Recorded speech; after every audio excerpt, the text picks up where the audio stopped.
जोगेश्वरवाडी कोंबडवाडी साठवण तलावात सापडलेल्या इसमाची ओळख पटली. उद्धव गणेश चेडे, वय 35, सरदार गल्ली, जामखेड तालुका अंबड असे तरुणाचे नाव. बुधवारपासून आले नव्हते घरी. ओळख पडताच नातेवाईकांनी पत्नी यांनी फोडला एकच हंबरडा. शोकाकुल वातावरणात आज दिनांक 4 एप्रिल रोजी सकाळी जामखेड येथे अंतिम संस्कार.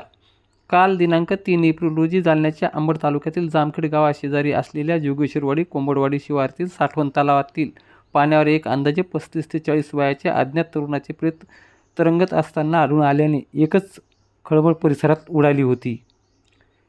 ही बातमी जामखेड परिसरासह जोगेश्वरवाडी कोंबडवाडी परिसरात वाऱ्यासारखी पसरली होती. आसपासच्या नागरिकांनी साठवण तलावाच्या दिशेनं धाव घेतली. घटनेची माहिती अंबड पोलिसांना मिळताच ठाणेदार संतोष घोडके यांच्या मार्गदर्शनाखाली पोलीस उपनिरीक्षक छोटूराम टोबे, रवींद्र चव्हाण, देवा डेंगल यांनी घटनास्थळी धाव घेत उपस्थितांच्या मदतीने पाण्यावर तरंगणारे ते प्रेत पाण्याबाहेर काढून घटनास्थळ पंचनामा करून ओळख पटवण्याकामी लोकांना आवाहन केले होते व मृतदेह अंबड येथील उपजिल्हा रुग्णालयात शवविच्छेदन करण्याकामी पाठवण्यात आले.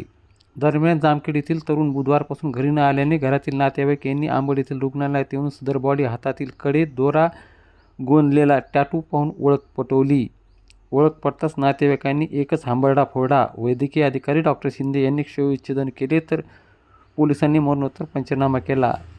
तर आज दिनांक 4 एप्रिल 2026 रोजी सकाळी 9 वाजेच्या सुमारास तरुणास अंतिम निरोप देण्यात आला आहे.